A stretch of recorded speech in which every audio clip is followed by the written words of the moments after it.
네, 바로 말씀 보시겠습니다. 오늘 말씀은 마태복음 13장입니다. 마태복음 13장 3절에서 9절 말씀 먼저 보시겠습니다. 예수께서 비유로 여러 가지를 그들에게 말씀하여 이르시되 씨를 뿌리는 자가 뿌리러 나가서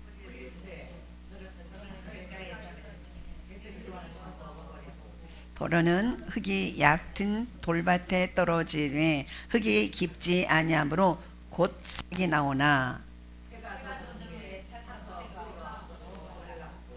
도로는 가시떨기 위에 떨어지매 가시가 자라서 기운을 막았고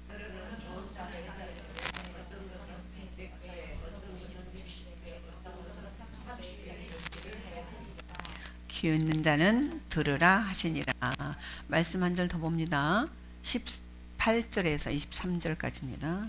18절. 그런즉 씨 뿌리는 비유를 들으라.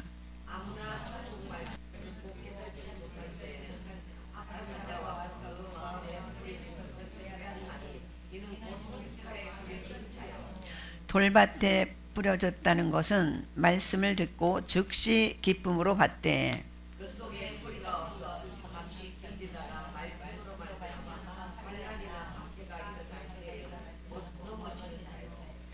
가시떨기에 뿌려졌다는 것은 말씀을 들으나 세상의 염려와 재물의 유혹에 말씀이 막혀 결실하지 못하는 자요.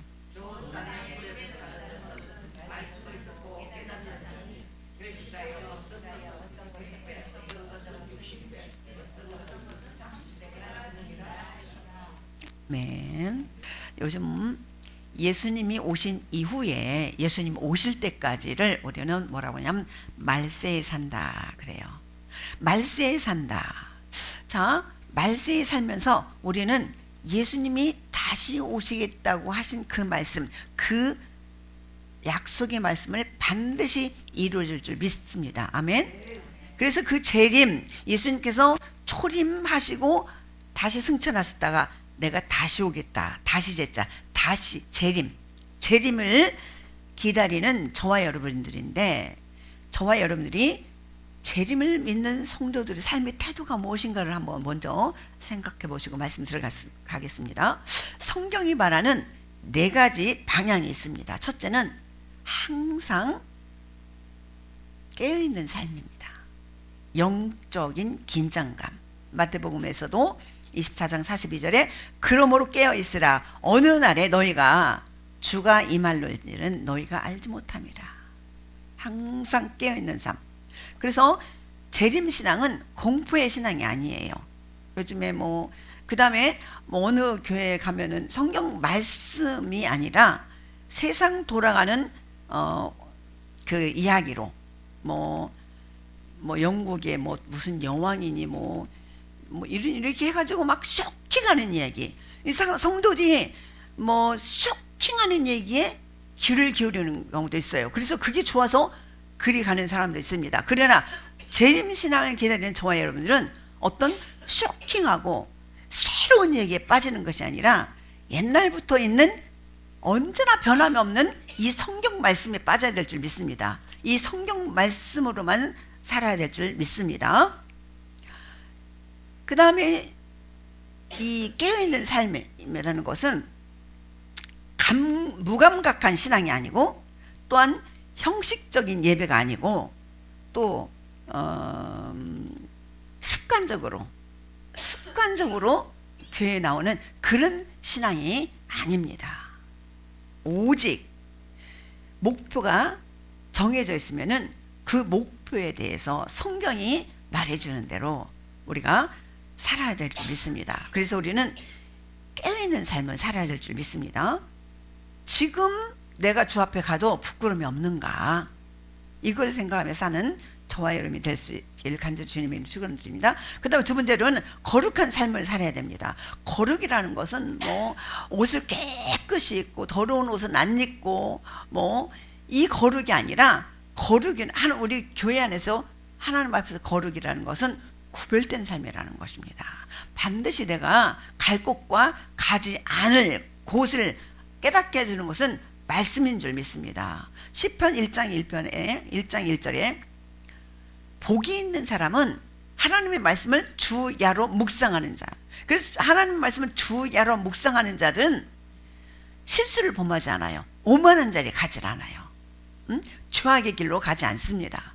그래서 진짜 복이 있는 사람들은 하나님의 말씀을 주야로 묵상하는 자들입니다. 그래서 오만한 자리에 가서 변을 당하고 죄악의 길로 가서 변을 당하는 그런 경우가 아주 많이 있다는 것을 여러분들 기억하시기 바랍니다. 가정이나 직장이나 교회에서 정직하고 절제하고 또 섬기고 사랑하는 그런 삶을 살아가는, 그래서 재림을 믿는 사람일수록 삶이 더 단정해야 된다. 그래서 거룩한 삶을 살아가야 될 줄 믿습니다. 세 번째, 충성된 삶을 살아야 됩니다. 주인이 다시 올 때 그 종이 이렇게 하는 것을 보면 복이 있으리로다. 마태복음, 누가복음에서도 있었죠.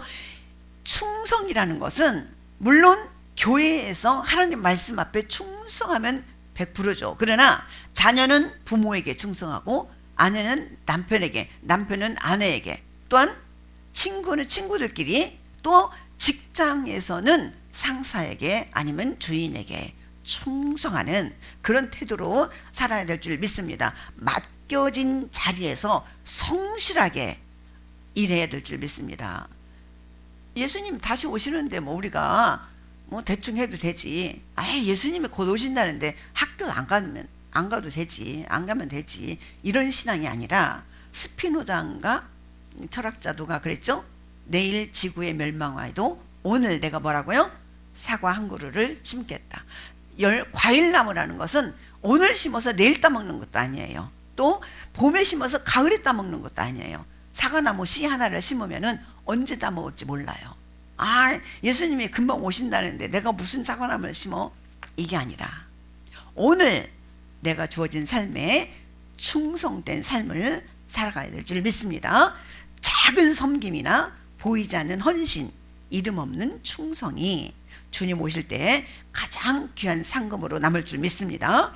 그 다음에 네 번째, 소망의 삶, 두려움이 아닌 위로, 소망의 삶을 살아야 됩니다. 데살로니가 전서에도 우리가 항상 주와 함께 있으리라. 그러므로 이런 말로 서로 위로하라. 우리가 이번 주간에 우리 홍 권사님도 장례를 치렀지만은 죽음 이후의 삶은 절망이 아니라 이 땅에서 죽음으로 헤어진 부모나 형제들을 절망이 아니라 다시 만날 그날을 소망하며 살아가는 저와 여러분이 되지 간절히 주님의 이름으로 축원드립니다. 슬픔 속에서도 낙심하지 않고 세상이 아무리 어려워도 마지막 장면은 하나님 나라, 이것이 완성이라는 사실을 믿으시기 바랍니다. 오늘 말씀을 읽었는데요. 오늘 말씀 참 여러분들 말씀 읽었지만 말씀이 어떠세요? 자, 오늘 제목 한번 보실까요? 오늘 제목, 말씀이 떨어지는 자리. 말씀이 떨어지는 자리. 우리 지난주에서는 천국문 앞에서 했죠. 천국문 앞에서. 우리가 천국에 가는 것은 오직 예수 그리스도의 피. 천국문 앞에서 내가 왜 당신을 천국에 들여보내줘야 되지? 나는 살아생전에 좋은 일 많이 했습니다. 나는 살아생전에 성공했습니다. 나는 돈을 많이 벌었습니다. 이것이 천국 들어가는 기준이 아니었습니다. 오직 뭐요? 예수 그리스도 마음으로 이 땅에 살다가 예수 그리스도의 피로 우리가 천국에 들어가는 줄 믿습니다. 자, 씨는 같은데 결과는 왜 달랐을까요? 시골에서 농사를 지어본 분들은 잘 아십니다. 같은 날 같은 씨를 뿌렸음에도 불구하고 어떤 밭에는 싹이 잘 나고 어떤 밭에서는 아예 싹도 나지 않는 경우가 있습니다. 씨앗 문제일까요? 아닙니다. 예수님은 우리 인생을 밭에 비유하셨습니다. 밭에 비유해서 말씀이 하늘에서 내려온 생명의 씨인데 그 씨가 어디에 떨어지느냐에 따라서 열매가 완전히 달라진다는 것을 보여주고 있습니다. 첫째로 씨가 어디에 떨어졌습니까? 길가 같은 마음에 떨어졌어요. 마음이 스쳐 지나가는 인생입니다. 길가에 뿌려졌다는 것은 말씀을 듣기는 하지만 깨닫지 못하여 악한 자가 와서 그 마음에 뿌린 것을 빼앗아 가는 것이라 19절에 그렇게 나와 있습니다. 예수님은 비유로 말씀해 주시고 제자들이 깨닫지 못하니까 또 제자들 물어보죠. 예수님 그게 무슨 뜻이에요? 그러니까 18절부터 쭉 설명을 해 주십니다. 길가는 사람이 밟고 지나가는 곳입니다. 딱딱해서 씨가 들어갈 틈이 없어요. 이런 마음은 들었지만 귀에 남지 않는 사람이에요. 오늘 말씀을 들었지만 귀에 남지가 않아요. 예배를 드리고 설교는 들었는데 집에 돌아오면 아무것도 남아지 있지 않습니다. 우리는 그러죠. 종종 많은 성도들이 그러죠. 설교는 늘 은혜인데 뭐 들었는지 잘 기억이 안 난다. 마음이 바쁜 길처럼 생각이 복잡하고 삶이 분주하면은 말씀은 들어도 뿌리를 내리지 못하고 바로 사라집니다. 길가 같은 마음은 마귀가 가장 좋아하는 마음이랍니다. 말씀이 뿌리 내리기도 전에 세상 생각, 염려, 걱정이 다 빼앗아 가버립니다. 그래서 말씀이 머릿속에 남아있지 않는 것입니다. 그 다음에 두 번째는 돌밭 같은 마음을 예수님께서 말씀하셔 주셨어요.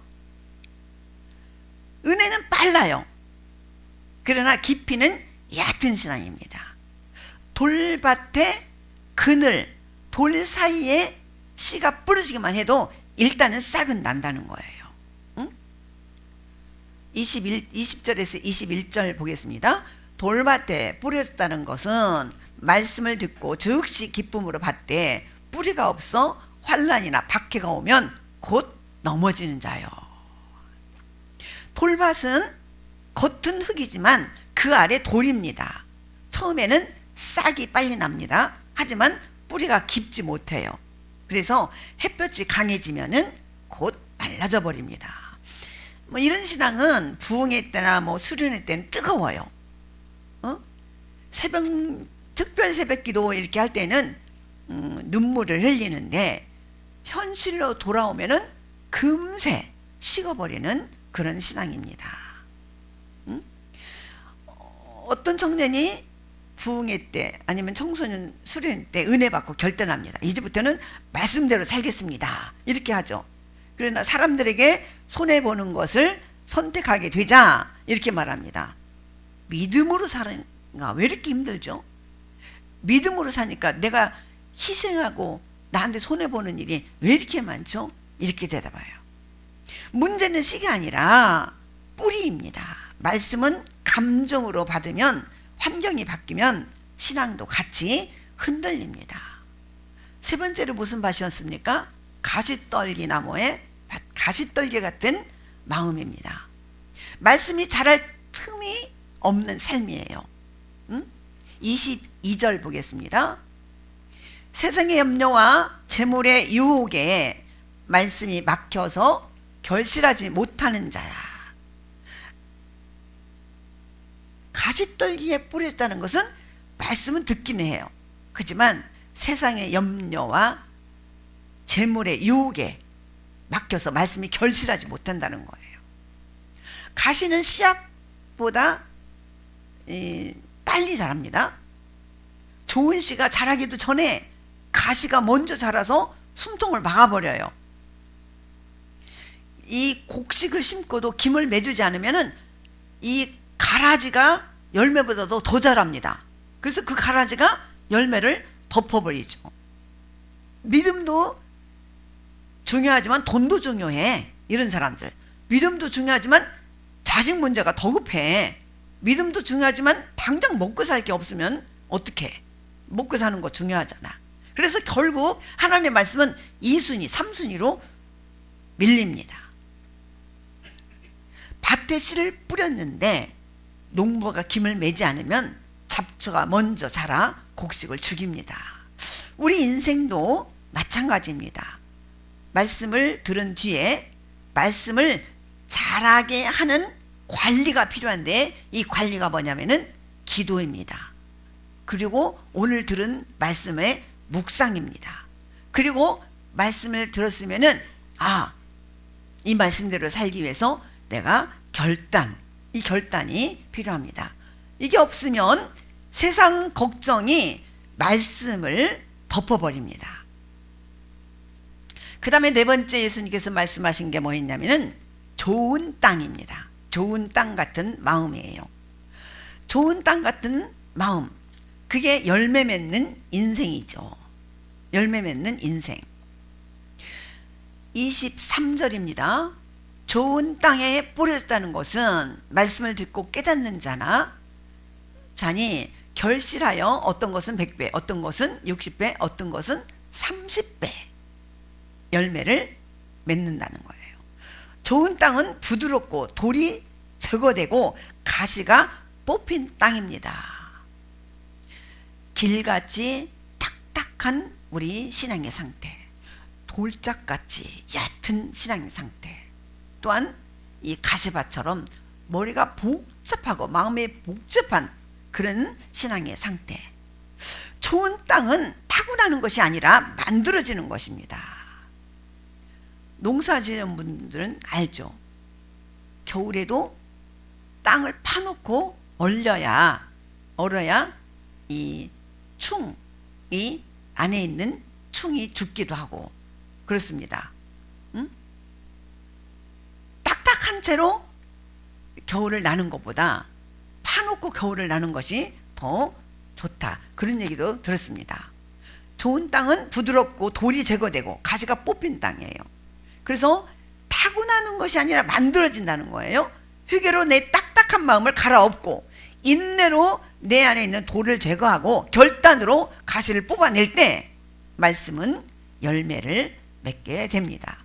열매는 크기는 달라도 좋은 땅은 반드시 예수님께서 말씀하셨던 것처럼 100배, 어떤 사람은 60배, 어떤 사람은 30배의 열매를 거둔다는 사실을 우리가 잊지 말아야 되겠습니다. 우리가 이제 한번 그러면은 네 가지 밭을 예수님께서 비유로 말씀해 주셨는데, 거기에서 예수님의 말씀을 듣는 사람들은 다 자기 마음을 생각해 봤을 것입니다. 나는 그러면 이 넷 중에 어떤 밭인가? 여러분들이 진단을 내릴 수가 있습니다. 나는 어떤 밭인가? 예수님은 씨를 바꾸라고 하지 않으셨습니다. 밭을 돌아보라고 하셨습니다. 오늘 이 예배 시간 말씀의 씨가 또 뿌려졌습니다. 그런데 문제는 이것입니다. 나는 지금 어떤 마음의 밭인가? 너무 굳어버린 길가 같은 밭인가? 감정만 뜨거운 돌밭인가? 세상 걱정이 가득한 가시밭인가? 아니면 주님 앞에서 갈아엎어진 좋은 땅 같은 밭인가? 한번 여러분들이 곰곰이 생각해 봐야 될 줄 믿습니다. 자, 그러면은 저는 이 말씀을 준비하면서 궁금했어요. 왜 예수님은 우리 마음을 밭으로 비유를 했을까요? 여러분 생각 한번 해보세요. 여러분들이 밭을 가꾸고 논이 있는데 밭이 뭐 어떻게 할 수 있는 능력이 있나요? 나 오늘 내년에 우리 주인이 씨를 뿌리니까 오늘 내가 밭을 갈아엎어야지. 밭이 갈아엎을 수 있나요? 밭은 스스로 움직일 수가 없습니다. 스스로 갈아엎을 수도 없어요. 그렇다면 왜 예수님은 이런 비유를 말씀을 하셨을까요? 우리를 정죄하시려고? 너는 길가다, 너는 가시밭이다, 낙인을 찍기 위해서 이렇게 말씀하셨을까요? 밭이 되겠다가 아닙니다. 이 비유의 결단은 좋은 땅에 되겠습니다라는 결심이 아니고, 우리들이 밭은 스스로 좋은 땅, 좋은 밭이 될 수 없기 때문에 반드시 농부의 손길이 필요합니다. 할렐루야. 요한복음 15장에서 나는 포도나무에 너희는 가지니, 주인은 누구였어요? 농부는 누구였어요? 우리 하나님이십니다. 우리 하나님께서 저와 여러분들을 경작할 줄 믿습니다. 포도나무도 너희는 가지인데, 포도나무가 가지에 붙어 있으면 열매를 맺는데, 가지에서 떨어지면 어때요? 떨어지면은, 그래서 거기에서 우리에게 주신 경고가 뭐였습니까? 뭐였어요? 가지에 붙어 있어라. 가지에 붙어 있어라. 여러분, 교회 안에 들어온 저와 여러분들입니다. 저와 여러분들은 교회 안에 여러분들이 오고 싶어서 여러분 스스로 발로 온 것 같지만은 절대 그렇지 않습니다. 이 세상에는 제가 말씀드렸죠. 두 종류 사람이 있어요. 악한 자와 선한 자. 선한 자, 착한 일을 많이 하고, 사람들을 많이 도와주고, 이게 착한 자입니까? 착한 자의 정의가 있습니다. 의로운 자의 정의가 있습니다.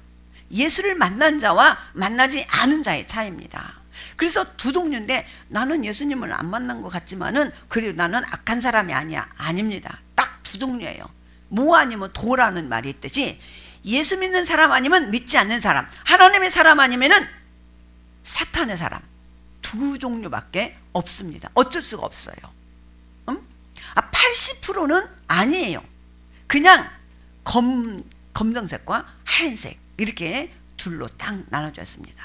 그래서 우리는 포도나무처럼 나무에 가지처럼 붙어 있기만 하면 열매는 자동적으로 맺게 된다고 했습니다.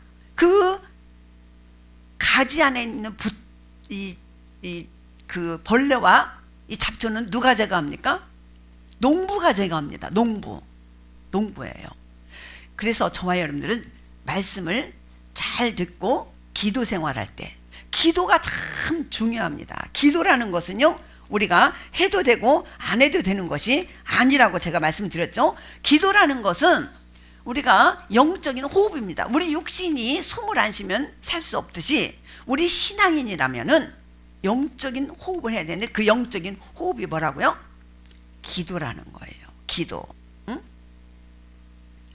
하나님의 방법은 기도하지 않고 되는 것이 하나도 없습니다. 기도를 하면 믿음이 생깁니다. 기도하면 마음속에 믿음을 쑥 집어넣어 주세요. 우리를 관리하는 농부이신 우리 하나님께서, 우리가 이 말씀을 들으러 교회에 나올 때 내 마음이 하나님께 집중되고, 내가 오늘 예배 드리는 목적이 무엇인가를 반드시 알게 되면은 하나님께서 우리의 밭을 가꾸어 주실 줄 믿습니다. 그래서 오늘 말씀을 듣고, 그럼 나는 어떻게 되겠는가? 내가 더 잘하겠다가 아니라, 주님, 제 마음을 만져주세요. 농부에게 내 마음의 밭을 바뀌어야 됩니다. 밭이 스스로 움직일 수가 없지만은 농부의 손길을 거부할 수는 있나요? 굳은 마음을 계속 합리화할 것인가? 돌 같은 고집을 끝까지 내가 붙을 것인가? 가시 같은 염려를 내려놓지 않을 것인가? 이 지점에서 우리의 책임이 생깁니다. 결단은 이것입니다. 말씀이 스스로 나가지 않게 이 한 말씀이라도 내가 붙들겠습니다. 이것이 결단의 길가 같은 밭의 결단입니다. 그럼 돌밭 같은 마음은 어떻게 해요? 감정이 아니라 순종으로 뿌리를 내리겠습니다.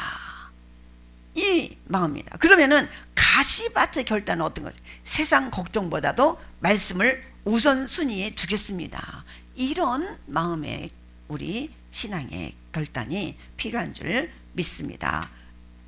영적으로 보면 우리는 완전히 무력한 존재입니다. 밭이 그렇습니다. 밭은 무력해요.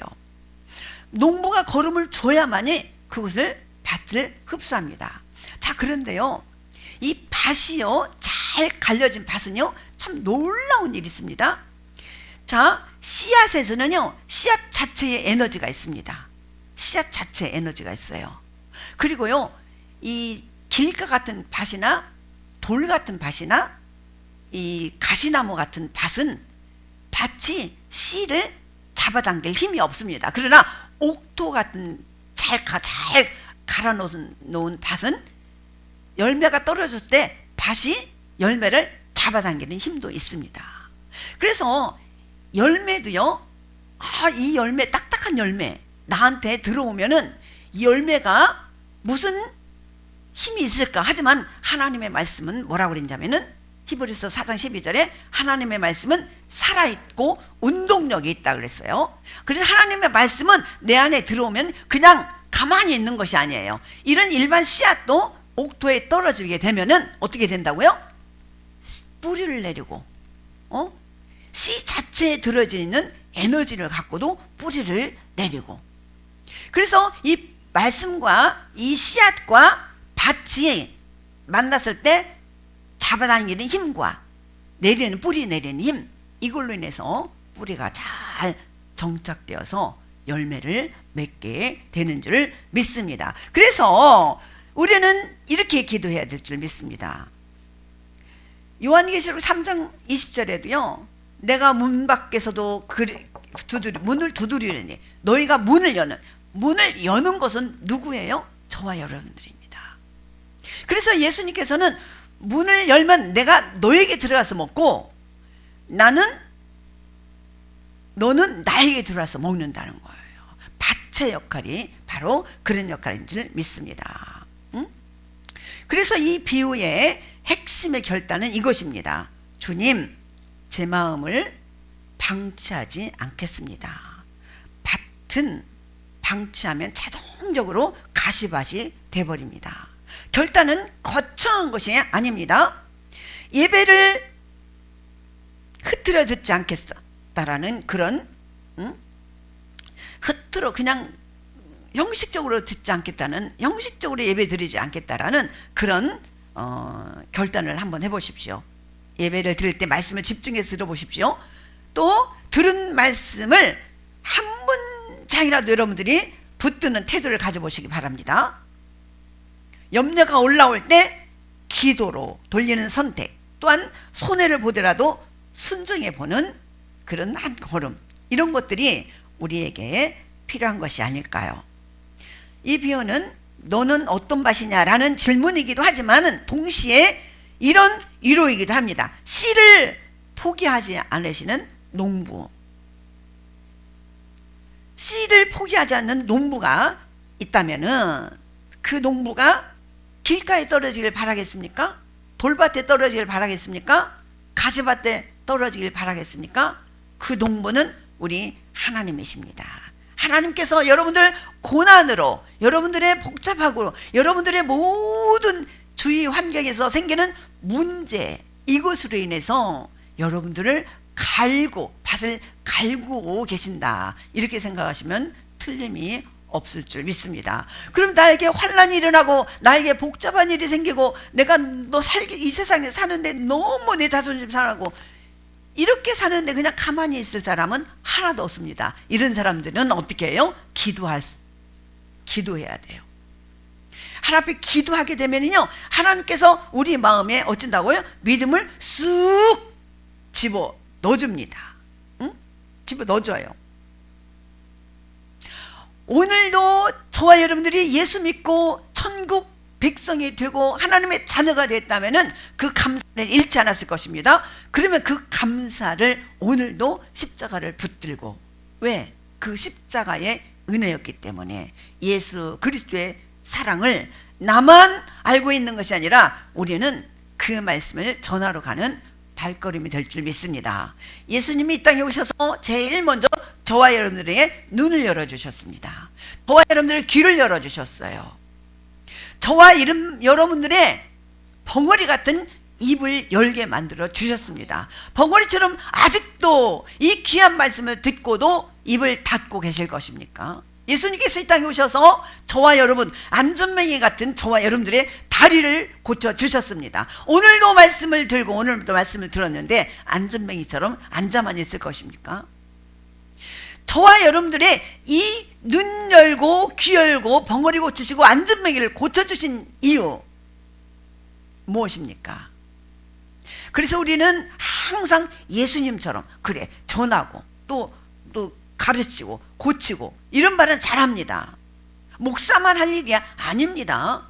목사는 여러분들과 똑같은 사람입니다. 단지 누군가 하나 대표가 돼서 말씀을 전해야 하기 때문에 그 대타로 제가 선 것뿐입니다. 이 말씀이 그런 거하고 상고하는 어느 고상한 교회 성도들처럼 저와 여러분들도 이 말씀이 그렇구나 하고 상고하는 시간을 가지면서 그러면 하나님 어떻게 하면 좋습니까? 나 자신은 내가 어떤 맛인지조차도 모릅니다 하고 겸손히 나를 내려놓고 하나님 앞에 무릎을 꿇고 기도할 때에 하나님께서 반드시 여러분들에게 기가 막힌 믿음을 불어넣어 주실 줄 믿습니다. 자, 나는 맨날 기도해. 누워서도 하고 뭐 설거지면서도 화장실 가서도 기도해. 아닙니다. 기도라는 것은 무릎을 꿇고 딱 정중하게 하나님 앞에 기도해야 돼요. 아니면 그것은 주문이 되고 이 주문이 되고 하나님 앞에 직접적으로 말하지 않습니다. 여러분들이 중요한 일이 있어가지고 어떤 예를 들어서 이 도지사에게 내가 이 말을 전해야만이 이 도지사가 내 말을 듣고 내가 필요한 땅에 대한 어떤 무엇을 해줄 텐데 도지사한테 말을 해야 돼요. 그러면 어떻게 해야 돼요? 어떻게 해야 돼요? 아니고 그냥 도지사한테 직접 이렇게 가서 딱 정중하게 말해야 돼요. 아니면 도지사가 있는데 돌아다니면서 나 땅 지금 뭐 땅 뭐 변경이 필요한데 멋진데 이렇게 다니면은 이 도지사가 듣습니까? 도지사가 아니라 대통령이라고 해봅시다. 대통령이 마침 이 동네 왔어요. 그럼 돌아다니면서 대통령한테 나 뭐가 필요한데 나 뭐가 어려움이 있는데 이렇게 하면 안 돼요. 정식으로 절차를 받아가지고 그 앞에 가서 대면을 해야 될 줄 믿습니다. 우리가 보이지 않지만은 우리 예수님도 마찬가지입니다. 여러분들이 예수님은 하나님은 어디 하나 계십니다. 어디에 계셨든지 간에 여러분들이 정조하고 하나님께 기도하면서 그 다음에 어떻습니까? 아이가 지나가면서 엄마 나 오늘 운동화 필요해? 내일 꼭 운동화 있어야 돼? 한 번 하고 지나갔어요. 근데 부모는 잊어버릴 수도 있어요. 하나님은 어때요? 안 잊어버리지겠죠? 근데 하나님은 사랑하는 자식이 달라면 반드시 줍니다. 근데 하나님은 생각을 하게 돼요. 이것이 진짜 애한테 필요한가? 정말 필요한 것은 주십니다. 그런데 성경 말씀에 내가 구하여도 되지 않으면 무슨 생각을 해요? 정욕에 쓰기 위함이라. 이거 너 꼭 없어도 돼. 이러면 안 주신다는 것입니다. 할렐루야. 사랑하는 성도 여러분, 이제 구정 연휴가 시작됐습니다. 여러분, 가족들이 모이면은 다투는 집안이 있죠. 꼭 싸우는 집안이 있어요. 부모 자녀도 마찬가지입니다. 형제들도 마찬가지예요. 이번 명절에는 절대 싸우지 마시기 바랍니다. 하나님의 자녀의 가정으로서 예수 그리스도의 평안을 가지고 살아가는 저와 여러분, 그리고 명절 때 누구에게나 다 기쁨을 줘서 돌아가고 또 기쁨을 드리고 돌아오는 우리 귀한 새 생명의 성도가 되시길 간절히 주님의 이름으로 축원드립니다.